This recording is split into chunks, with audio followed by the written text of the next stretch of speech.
Oi, gente, como vocês estão? Estou ótima. Uma sexta maravilhosa, né? Nossa aula de arte. Eu sou a professora Vilma Campos, sou professora de arte aqui da Escola Municipal para Aulas Digitais. Hoje a gente vai fazer uma aula bem legal sobre os elementos da música. O nosso assunto de hoje é elementos da música. A gente trabalhou na aula passada sobre música e hoje a gente vai dar continuidade. Temos aqui também Melise fazendo a tradução para Libras, né? E vamos iniciar essa aula. Então, vocês estão lembrados, né, que na aula anterior a gente trabalhou as propriedades do som. Quem é que lembra? Vocês estão lembrados? Quais são as propriedades do som? Então, são 4 propriedades, né? Vamos só dar uma lembrada só rapidamente, assim, nos nomes e, né, na ideia do que eles são, porque o nosso assunto são elementos da música e a gente precisa só fazer uma relação entre essas propriedades também. Os elementos da música associados com as propriedades do som, que são intensidade, timbre, altura e duração, tá bom? A gente não vai entrar por isso não, que a gente já viu isso bastante, bem esmiuçadinho na aula passada. Então, vamos lá. E os elementos da música? Bom, além das propriedades do som, a gente tem 3 elementos que são específicos da música, que são melodia, harmonia e ritmo. Vamos ver mais.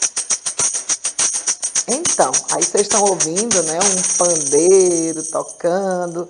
O pandeiro é um elemento, um instrumento bem típico, né, do ritmo. E eu resolvi começar com o ritmo. Normalmente a gente começa falando da melodia, depois da harmonia e sempre o ritmo fica para o final. Aí hoje eu inverti isso, resolvi começar pelo ritmo, porque na verdade não existe uma ordem, né? Ritmo, principalmente ritmo e melodia, estão ligados porque um se constitui do outro. Então não tem como separar. Não existe uma melodia sem ritmo. É até possível você fazer uma música sem a harmonia, só com a melodia e o ritmo, mas sem esses dois é impraticável, tá? Porque é o ritmo que vai definir a melodia. Então, o ritmo é o elemento mais primitivo da música, né? O ritmo é caracterizado pela repetição de um padrão de alternância entre movimentos fortes e fracos e também com as pausas. Quando eu digo que ele é o elemento mais primitivo, é porque as primeiras músicas, acredita-se que no passado, a primeira musicalidade, ela veio do ritmo. Ela ainda não era melódica, né? Eram instrumentos percussivos, era a batida, era sentir as batidas, né? Que produziram as primeiras manifestações musicais. E o ritmo ele é primitivo também, porque ele está relacionado ao nosso corpo, à nossa existência física, né? O nosso coração, ele bate, ele tem um ritmo, a nossa respiração tem um ritmo, a nossa fala tem um ritmo, né? Até os nossos outros órgãos, até o nosso intestino tem um ritmo. Então, por isso ele é esse elemento mais primitivo. A gente viu aí também, né, o movimento dos animais, né, quando nosso próprio movimento, quando a gente anda, quando a gente corre, né, a gente faz isso dentro de um padrão de repetição de movimentos, de sons, né? Então, tudo isso dita um ritmo.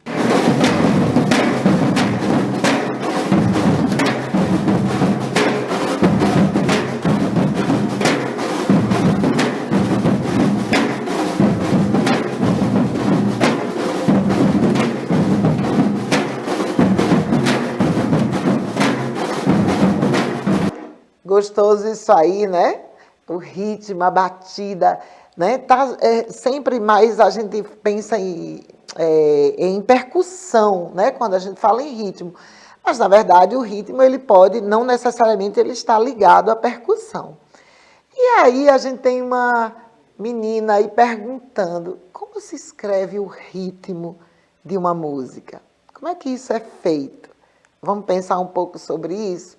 Então, para a gente escrever o ritmo, a gente tem que estabelecer padrões rítmicos. E para a gente definir esses padrões, a gente precisa entender as 4 grandezas musicais, ok? O ritmo da música ele é feito a partir de 4 grandezas, que são elas: o andamento, a fórmula de compasso, os valores das figuras e a duração das notas. São 4 elementos que estão também interligados aí dentro da ideia da construção do ritmo, principalmente na notação, na escrita. Então, vamos ver um por um. O andamento, primeiro, é o andamento. Então, ele é medido por batidas, né? O que é chamado de BPM, é batidas por minuto, beat per minute. Então, é uma frequência. Existem muitas músicas que se utilizam, inclusive, dessa ideia mesmo da batida por minuto para se construir, como é o caso da música eletrônica, né, que explora esse beat mesmo. Tá? Vamos ver um pouquinho mais.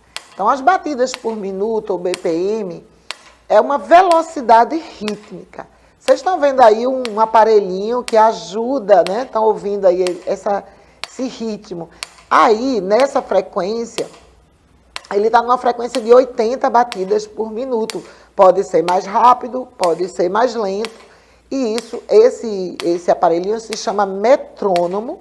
Ele vai ajudar os músicos a não perder, né, a frequência certinha. Então, ele é usado para uma medição da pulsação. Ele se utiliza até de uma referência do coração humano, tá? Então, esse termo, ele é muito usado, como eu já falei, né, na música eletrônica, na música pop, porque ele ajuda você a compreender como é que é o padrão rítmico de uma música. Então, você vai pensar, essa música tem quantos BPMs? Ela foi pensada, planejada para quantos BPMs? 80, 120, 200, 250? Existem padrões, tá bom? Vamos seguindo aí, ó. Vocês estão vendo aí na imagem um DJ, né, fazendo aquela colagem que eles fazem de músicas, né, usando uma aparelhagem que antigamente eles usavam o disco de vinil mesmo, eles botavam 2 discos de vinil ou mais, eles iam voltando e mexendo. Hoje em dia existe um aparelho próprio para se fazer isso, eles não usam mais aquele disco de vinil voltando o disco, arranhando diretamente com a agulha, não. Existe um aparelho para se fazer.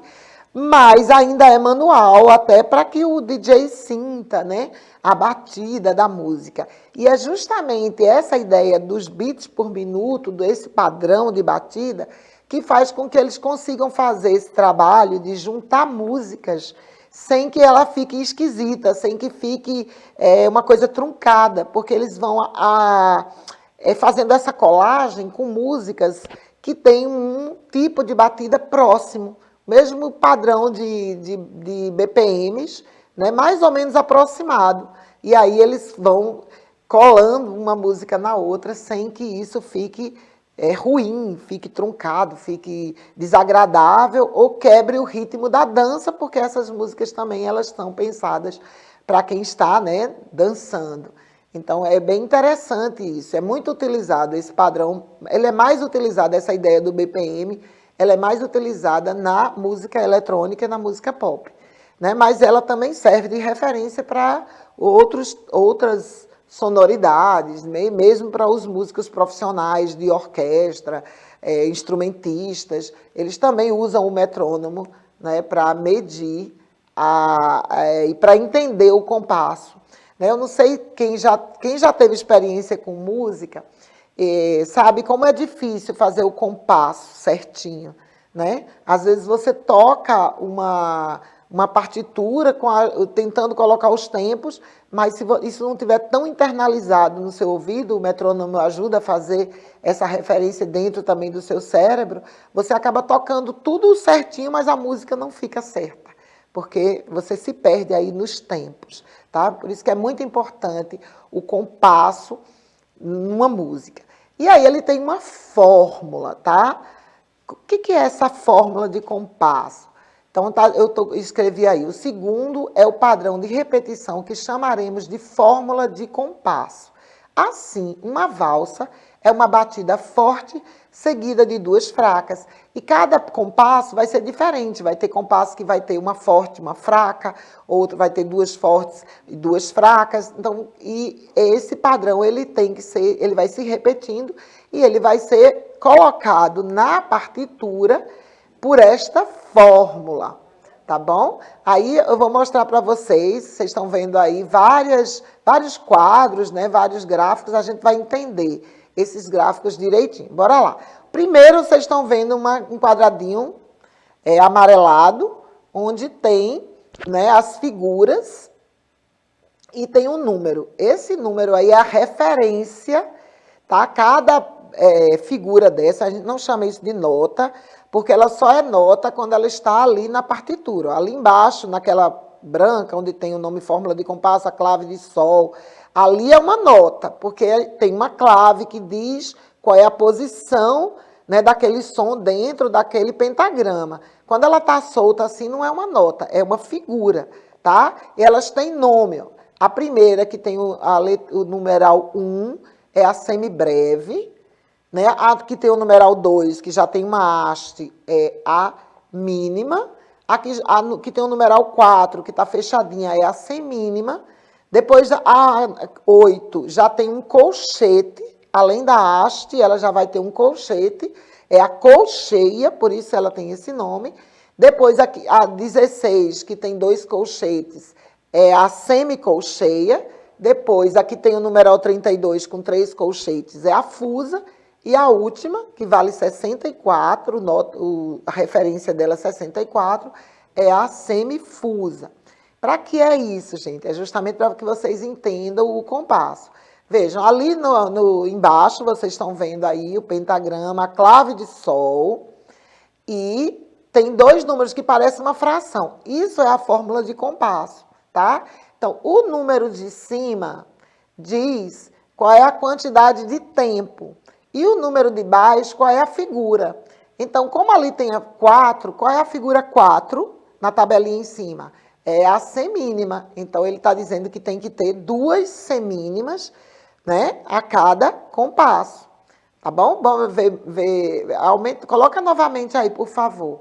Então, vocês estão vendo ali 3 tipos de compasso, o binário, o ternário e o quaternário. E tem os exemplos, tá? Então, vocês estão vendo o primeiro ali, que tem 2 sobre 2. Então, 2 significa 2 tempos e o 2 de baixo significa a nota de referência 2, que é a mínima. Estão vendo? Então, tem 2 mínimas. Embaixo tem 2, que são 2 tempos, e a nota de referência é 4, então é a semínima. E o último tem 2, e tem a nota de referência, que é o numeral 8, que se refere à colcheia. Então, são 2 colcheias. A mesma coisa vai acontecer com o ternário. Ó, vocês estão vendo, são 3 tempos. 3 tempos de mínima, depois 3 de semínima e 3 de colcheia. Né? Então, essa é a fórmula do compasso, que vai determinar se um compasso é binário, ternário, né, ou quaternário. No quadro embaixo, vocês podem ver, coloca aí só o quadro. Então, vocês estão vendo aí no quadro embaixo, aí já completo. Então, tem a fórmula, tem a clave, que indica quais são as posições das notas. A gente já fez essa aula sobre notação musical, vocês podem procurar, né? E quem quiser assistir e entender melhor, a gente já fez. Tem a barra de compasso, que vai dividir cada compasso. E no final, a barra dupla, que indica o fim, né, daquele compasso, tá bom? Então, essa é a forma de anotar o ritmo na partitura. Vamos seguindo. Então, aí agora a gente tem os valores das figuras. A gente já viu um pouquinho, né, no slide anterior. Vocês estão vendo aí, né, em cima a semibreve, que vale 1. Aí depois 2 mínimas, né? 4 semínimas, 8 colcheias, 32 semicolcheias, né? E por aí a gente vai até a semifusa, Então, tem ali todos os valores das figuras que vai ajudar a gente a entender. E, por último, a duração das notas. Isso aí tem que ter cuidado para não confundir com os valores, tá, gente? Veja, um é o inverso do outro. Veja, a semibreve, que tem como valor 1, ela vale 4 tempos. A mínima, que tem como valor 2, é a única que coincide. Ela vale 2 tempos. A semínima, que vale 4, que tem como valor 4, ela equivale a 1 tempo. Vocês notaram que ele vai diminuindo, né, proporcionalmente, enquanto que os valores vai aumentando proporcionalmente. Uma é o inverso da outra, tá? Cuidado para não fazer essa confusão. Vocês estão vendo aí na tabelinha do lado. E vocês estão vendo que tem as figuras e a duração dos tempos. A semibreve vale 4 tempos, a mínima vale 2 tempos, a semínima 1 tempo, a colcheia meio tempo, e por aí vai, né? Vocês estão vendo aí o restante da tabela, e elas têm uma pausa equivalente. Vê que interessante. A pausa da semibreve vale também 4 tempos. 4 tempos de pausa. Então, há um silêncio aí de 4 tempos. A pausa da mínima vale 2 tempos. A pausa da semínima vale 1 tempo. A pausa da colcheia, meio tempo. E por aí vai, até, né, 1/16 de tempo, que é o caso da semifusa. Então, esses 4 elementos, né, a duração das notas, o valor das notas, o andamento, agora me fugiu o último, eu vou voltar aqui para não me esquecer, a fórmula de compasso, né, esses 4 elementos é que fazem o ritmo da música. E aí agora a gente vai falar um pouquinho da harmonia. A harmonia a gente não vai gastar tanto tempo com ela porque é até mais simples dentro do que a gente pode estudar aqui, né, numa aula teórica na televisão. Na verdade, a harmonia é um conceito bastante amplo, né, e até um pouco complicado se você vai estudar em profundidade. Não é o caso dessa aula, tá? Aqui é só para a gente ter um entendimento rápido, porque é uma aula teórica, né? Não é uma aula para formar músicos, para você aprender a tocar um instrumento, apenas para você entender, né, esse conjunto da música. Então, a harmonia, ela tem a função de acompanhamento, né? São as notas que acompanham a melodia, as quais chamamos de acordes. Os acordes, vocês estão vendo aí, né, na imagem, uma pessoa tocando, né, o violão, imagem linda, inclusive, né, vista de dentro do violão, né, o músico tocando ali nas cordas. Isso aí, minha gente, os acordes, eles inicialmente foram entendidos a partir da própria vibração sonora. Quando um músico, qualquer pessoa, né, toca uma corda de um violão, ela vibra numa frequência que gera outros sons. É bem interessante isso de ser estudado, né? Ela gera outros sons, ela vai produzir sons relativos. Por exemplo, um dos sons que ela gera é a mesma nota, 1/8 acima. Então, quando você toca um dó médio, ele gera um outro dó junto, e ele gera também uma nota 1/3 acima, que são os chamados acordes. Então, os instrumentos de cordas, normalmente, eles produzem acordes. Todos os instrumentos de cordas, e o piano também, que também é um instrumento de corda. A gente toca na tecla, mas essa tecla bate em uma corda lá dentro da estrutura do piano.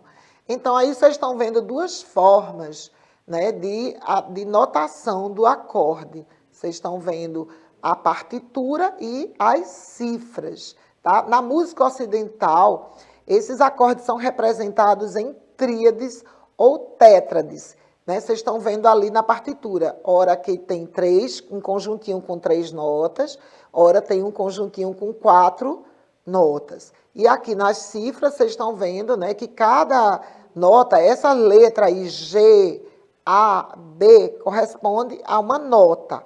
E aquele numeralzinho que vocês estão vendo embaixo, ali nos quadradinhos da cifra, isso equivale a um acorde, que é relacionado com essa nota, tá? Então, a nota mais grave do acorde, ela é a nota chamada nota fundamental, que aí ela tem junto com ela a própria nota 1/8 acima e tem uma nota que está também um terço acima.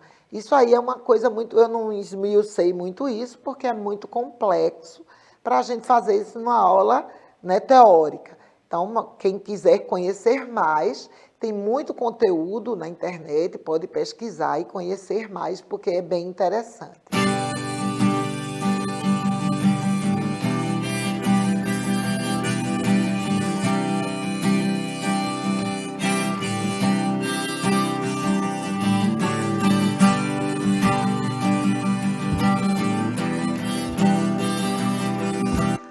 Aí vocês viram, né, um músico, eu gostei desse vídeo, porque ele está tocando ao mesmo tempo dois instrumentos harmônicos, uma gaita de boca e o violão, né? São instrumentos que produzem acordes.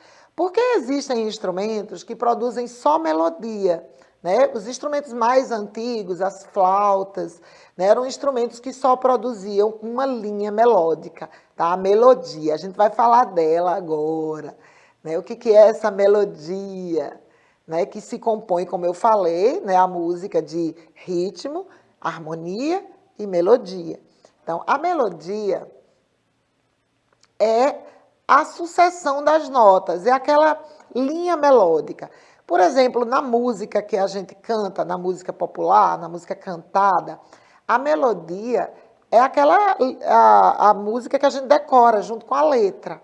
Né? Normalmente, quando a gente canta uma música sem acompanhamento, a gente canta em casa, enquanto toma banho, ou enquanto varre a casa, sei lá, enquanto faz alguma atividade, a gente não faz o acorde, a gente canta só a melodia da música. Às vezes, a gente até ainda faz uma batidinha do arranjo inicial, né? Quando é uma música que tem um arranjo assim, muito bem construído, que fica na memória da gente. Tem música que quando a gente lembra da música, a gente já lembra da introdução da música. Mas isso é muito raro. Normalmente, a gente só canta a linha melódica mesmo, a sucessão das notas. Uma nota atrás da outra, que vai gerar aquela melodia que a gente vai lembrar. É a música que a gente lembra. É a voz principal que dá sentido a uma composição. Por que eu estou dizendo a voz principal? Porque existem músicas que são cantadas em duplas. Por exemplo, a música sertaneja, ela é cantada em dupla e tem uma melodia e tem a segunda voz. Vocês já ouviram falar disso? A segunda voz. Então, tem um que canta a melodia principal e o outro, né, Chitãozinho Chororó, Leandro e Leonardo, esses músicos que eu só lembro os das antigas, né? Agora tem tanto músico de música sertaneja que eu já não sei mais dizer os nomes de todos eles. Mas os mais antigos, né, os mais conhecidos, então eu me lembro ainda. Então, Chitãozinho e Chororó, geralmente o Chitãozinho, ele canta, que é o menorzinho, a dupla, ele canta a melodia, que é geralmente a música mais alta, né? E o outro, o Chororó, ele normalmente ele faz... Não, é o contrário. É o contrário, o Chitãozinho é o maior. Quem canta a melodia da música é o Chororó.